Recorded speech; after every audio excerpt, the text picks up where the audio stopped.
Hello, YouTubers and YouTubettes, and also you Facebookies. My name is Mackie Man.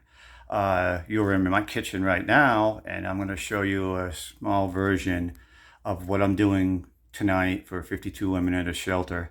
It's a stuffed meatloaf with rice, and it's been very popular that it had to come back. So, but I do want to give a shout out to the churches that actually asked me for what I wanted, and they gave it. So I have to make a large version of what I'm doing tonight for you guys. You do have permission to use this. I'm giving you permission to use this recipe. I have over 240 recipes that I do myself, but because I used to own a personal catering service. I don't make big crowds. I do families. So instead of them ordering menus from a food off a menu from a fast food companies, I have my own menus and I bring it to them, and there's prices on it and all that. And they say, we want this, we want that. So I make it at their home. So it's a very unique concept. And I don't do it no more because it takes a lot out of me. And people are, pretty much watching their budgets too. But it was called Foodylicious. So let's get started on what it takes to make this process. But I will pause as I'm cooking things because I don't want you to get bored and watch water boil. So I'm going to cut some things out while I'm doing this. So let's get started on this and see how it goes. But please leave your comments down below and tell me how you think this is. And don't mind my shaking on the phone. I'm 2 hours of sleep, 5 cups of coffee in me, so I'm kind of like jittery right now. Okay? Thank you. So, this is my company. It was called Foodylicious. Yes, that is my real phone number. Am I going to hide it? No, I'm not going to hide it. Once you call that, you're only going to get me, so you'll know it's legit. But inside here is a lot of packed food that I make myself, and they all have prices on them and all that stuff. So I bring this to them and they choose it, and most of the time they're calling me ahead of time at work, and the wife is there or whatever it's going on, and they want it prepped before they get home. So that's what I used to do, but now I'm so busy with doing donations on Facebook group, well, trying to, and also working at the shelter, plus remodeling homes. So I've got a busy schedule. But let's get started on what I'm doing right now. And again, it's very simple to do. There's 2 things that I made sure this happens. One is you can do it on the stove. Electric stove and gas stoves have different temperatures. We'll always have that. But this secret to this too, it can be done on a barbecue grill. So that's a good thing about this. But let's get started. Okay, first I have 2 pounds of sweet potatoes. Yes, also known as yams. I don't do too much sweet potatoes until they start sprouting. Yes, I do that for a reason, because I have a degree in horticulture. So I like to plant foods, flowers and everything else too. So, but at the same time, I'm eating this food, but I'm also keeping the sprouts. So that way I can replant them. So that's a good thing about that. So, you eat this, you get it back. So whatever you put in, whatever you take out, you put in.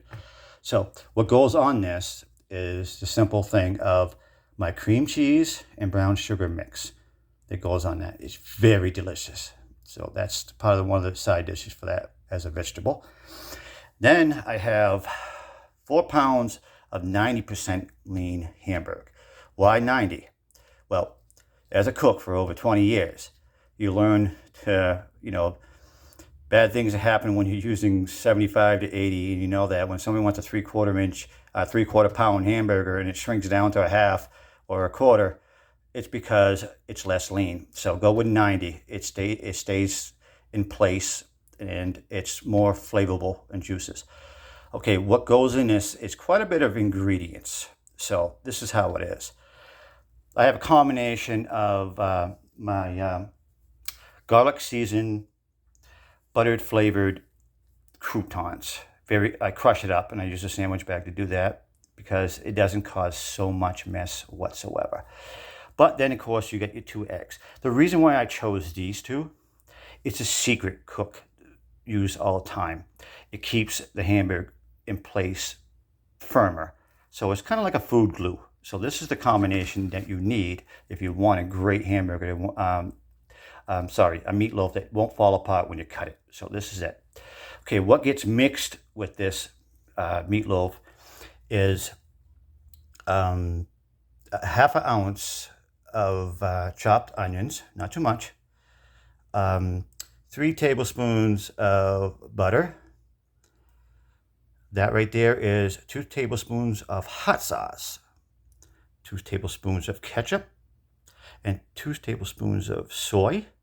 And of course, to make it sweet, 2 tablespoons of honey. These combinations here are going to be cooked in a small pot here for 5 minutes to soften it up before you put it into the meatloaf. And then since I'm on this pot thing right now, I already preheated these pans up, so I'm going to put it back on 5. This stove is so unique, and because it can boil water on number 5 and not on high, so that's pretty good. So I'm going to get that ready right now for the yam and the rice that's going to be popping up soon. So back to here. Oh, somebody's just... I'm live. I'm doing this video recording, and people are pinging in here. Here, I'm using Mexican rice, okay? Because I love Mexican in hamburger. It brings out the flavor, and the season's great. But this Mexican rice is my own. This is a box of plain rice, but I also have the ingredients to make taco sauces, powdered version. So if you want that, I can send you that too.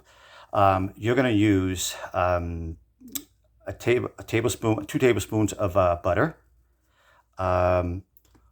jalapenos, which is 2 ounces, and 2 ounces of chopped mushrooms. These are going to go into the rice once it's cooked and mixed up. That's going to go inside of the hamburger. It's meatloaf. And my secret is always use the butter and virgin oil together to boil your rice. Butter for moisture.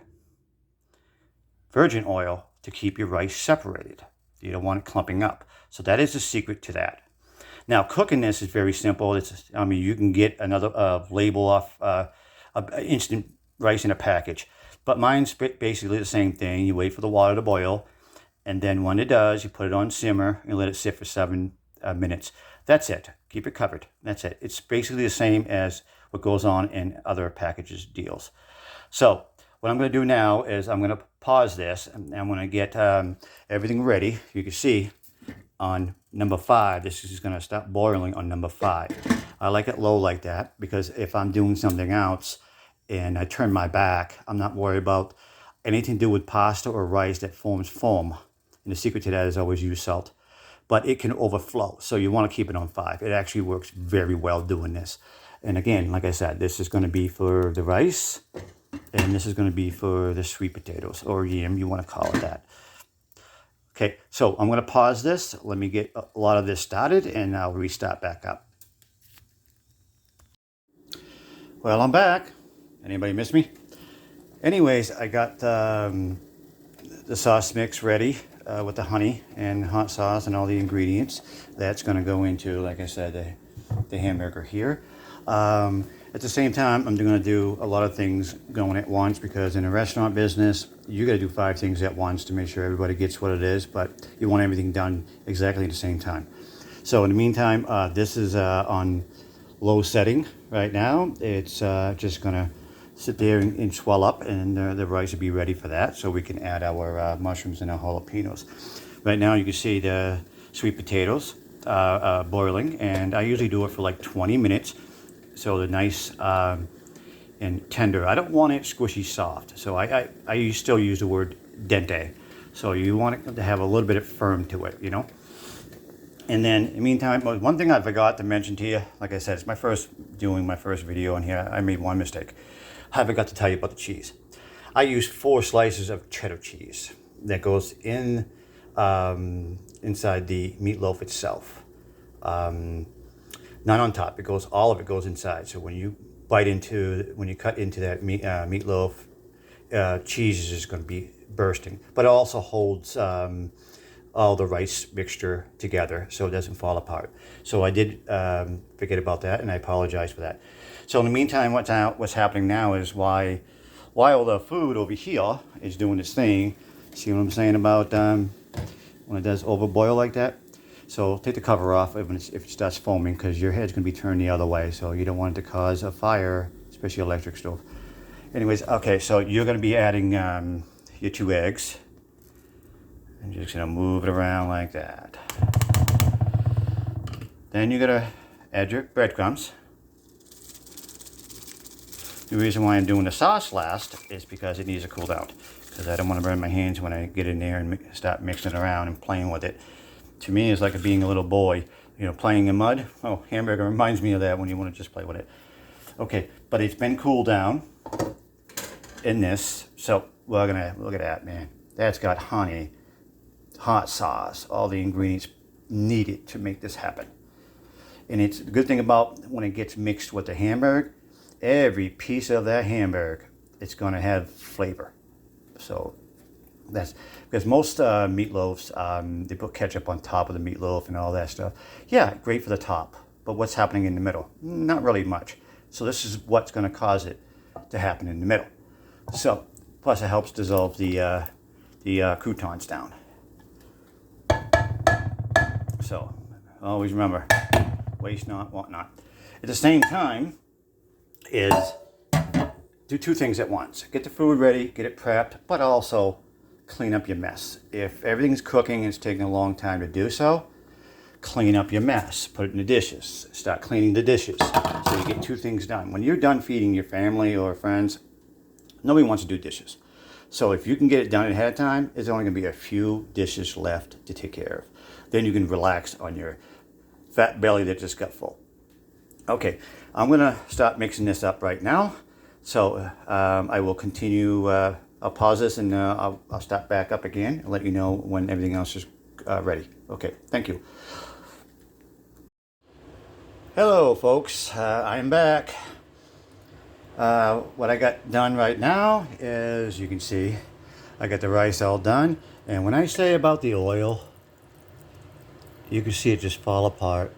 So that's the secret about the oil. It doesn't clump up your rice or anything. It spreads out evenly. So what it is here's the finished product on the yam. Well, that's like I said, it's got the cream cheese and the brown sugar. And I mashed it, but still left it a chunky style, to give it more texture. You can add anything on what you want. I love Malaysian salt, so I put some Malaysian salt in it, a little bit of pepper, and then after I put it on a plate, I would use oregano on top to give it a little bit of character and all that. But you can do what you want. But that is the finished product of that. So here's what I did so far on here. Okay. The rice is going to cool down. It takes about 5 minutes to cool down. When it does that, it swells up. Every food that you cook, no matter what, whether it's pasta or not, it's still cooking while it's still in a hot pan. One way it slows down is you get it out of the hot pan. So like me, when I'm serving steaks, I make sure if they say they want it well done, then what I do is after it gets cooked, steak will still cook in a hot pan. Take it out right away and serve them it, because if not, it's going to be rubbery well done like a hockey puck. So you got to be careful on that. But every food will always still cook in a hot pan. So take it out if you don't want to overdo it and make a mistake and make everything soggy. Okay, so what's going to go in is we're going to do the mushrooms. So we're going to just put the mushrooms right in there, like so. Oh, sorry, I'm blocking the light. Sorry, my fault. Like I said, first video. I'm a video virgin. Okay, so now, oh boy, come on, think about it. Mexican rice with some jalapenos. Oh yeah, you gotta love this. Then I'll stir that up after. Like I said, I got one hand, so I'm doing things in groups without editing. So, but here's the big thing. There it is. Look at that, baby. That is half. That's about a pound of hamburger right there. And I use tin foil, and I do spray the tin foil. The reason why I use tin foil in the glass, well, two reasons. One, easy cleanup. Two, you can pick up the tin foil while the meatloaf is cooked. So it's easy to pull out of the pan instead of slicing it in the pan. But you can see I dug a good 2 inches down. That's the pocket. And what's going to happen is we're going to come over here and we're going to use cheddar. You do not have to use cheddar. You can use mozzarella, Melanzan cheese, whatever fits your need. But I'm going to pocket it right inside like that. Since I'm eating this, I took my gloves off. But I warned you about gloves when you're feeding somebody else. So this is for me. And maybe my neighbor downstairs, because he's always been bugging me to make him something. But my hands are always clean constantly. It has to be. Same thing in the countertop. And as you can see, yeah, always do two things at once. Do your dishes too at the same time. It does help a lot. So we're going to put a little bit, put two more on here, like so. Okay, yep, going to pack it down nice and neat like this. And again, this is going to hold the rice to the hamburger. Guaranteed to hold your rice to the hamburger. Now, the other two pieces are going to be for when that rice is mixed and done. Jesus, wow, bad lighting in here. It's pretty funny when I'm front of the light. I can't get any other options. And of course, my microwave light right here. That little stupid thing here keeps burning out, so I can't show you the bottom. Anyways, once I mix that up, I'm going to take a little bit and I'm going to fill that pocket. Once I fill that pocket, the other two pieces of cheese go on. And then, of course, after that, the the other hamburger goes on, which requires me to put my gloves back on. So, once this is done, the oven is already preset for 350. It's going to go on for about an hour. I usually pull it out about 45 minutes into it to check it, to make sure everything is looking good. You want this hamburger, this meatloaf with all these ingredients, you want it to be 160 degrees internally. Once you know you got that, pull it out, let it cool down. Never cut while it's hot, because like I said, it will probably make a mess. So let it cool down a little bit. But you want your internal temperature to be 160. So I'm going to finish up what I'm doing, and I'll get back to you. As you can see, that is the Spanish fries with the jalapenos and mushrooms. And cheese is on the bottom of that. Doesn't that look really good right now? I mean, think about it. Every time you put it, slice into it, in that middle is going to be all the rice ingredients too.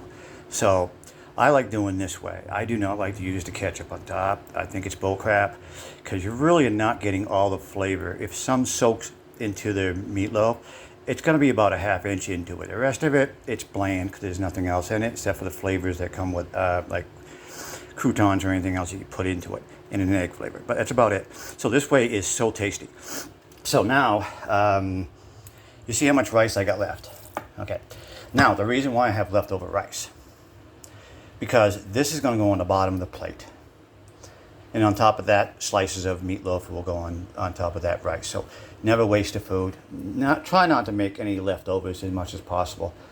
You know, try to use it all. If you have too much, like I do, I'll usually bring it downstairs to someone else to give to them to eat. But in the meantime, yep, we're going to do the other two pieces of cheddar cheese. You want to keep it in the border of the inside. Fold it down. The reason, because you want the other topping of the hamburger to stick to the other hamburger, which requires you to squish down the edges so it would stick together. But this is going to be so cheesy as hell. But that's pretty much it. So like I said, the stove is ready. Getting everything, squished down like it should. My little secret. It's like, putting your rice to bed. Cover it all up. So my next step is, it's very simple. I don't want to show you. It's just putting the rest of the hamburger on. Any leftover hamburger that you have, if you made too much, don't put it back in the fridge. you can freeze it. So you can use it for anything. You can make a homemade version Slab City taco style thing, you know, and just add more things to it with rice and all that. So yes, it also the leftovers always have purpose. But if you're not going to use it, stick in the freezer. It's good for 30 days. So it gives you time to make it, or you can make hamburger out of it. Okay, I'm going to let you go. I'm going to finish up, and then I'm going to give you the finished product. Thank you. Okay, this is done, and like I said, also you see the edges are concaved for a reason. Two reasons, sorry. One, you're sticking the hamburger together, so it's kind of like glue. Two, any excess oil that comes from the meat or anything like that will drip on the side. It'll be less mess in the oven. But also, always remember this is very important because it's hamburger. You can do this covered up. It's a lot of moisture to it, but I kind of like it to be uncovered because I want it to have a little bit of charred top taste to it. So that's why I don't want to cover it up. But it's going to go into a pan right there. That's going to be my grease catcher pan, so we don't have any fires. But anyways, like I said, sorry about interrupting you again, but I will definitely respond back once everything is done. Okay. Hello, tubers and tubettes, and also Facebookies. This is my final process right now. You can see I cut off the butt end of the meatloaf to show you what's inside of that. Stuffed rice with jalapenos and mushrooms and cheese. Also, giving you an example of math on when it comes to percentage of beef. Here it is. This is all it's been used for grease. This is why we use the best percentage when it comes to a hamburger. So it's less grease and all that. So what I'm going to do now is I'm going to make a plate and get it taken care of, and then I'll send that video to you live. Okay, bye-bye. So people, this is the final process. You can see I'm going to take this to the shelter myself for a meal for tonight. I'm very hungry. So I'm only using 2 slices of meatloaf. But you can see how it's stuffed with the rice and jalapenos and mushrooms and cheese. So oh my God, it was so tasty when I was sampling the butt end of the meatloaf itself. But I put it on a bed of extra rice. And of course my famous sweet potatoes with the sour cream and brown sugar. It's really good. Now you could add extra things like green beans or peas, whatever, or corn, whatever you want to do. You can add more vegetables to the side. But this is what I'm going to actually take in for my calorie for the day. But it came out really good. So good that I I could have ate the whole damn thing. But anyways, my neighbor downstairs smelled the food, so I also got to bring his wife and him a plate down there. So I do have plenty of that. I'm going to show myself again. First of all, I'm going to apologize if anything happened to the video, blurriness, shakiness, and all that. But I do have a black eye on the left side, but that's because, I'm dealing with my judo classes. But hopefully the lighting is all right and all that, and hopefully you can understand everything I said in this video. If you do, this is free recipe, but if you want to, and you want to donate $1 or $2 to my Cash App, please message me privately to do so. That money only goes to charity that I wanted to go to help out. It takes a lot of work to do these videos, and it also takes a lot of work to cook, to get things done. So anything that you want to do, it's very appreciated. So I'm going to let you go so I can take a shower and get ready to go to work, because I guarantee you all the women there are waiting for me to get there to cook them a meal. But I wanted to say, all to my tubers and tubettes and my Facebookies, I love you. Even though the haters, I love you too. So God bless you, and please Be safe.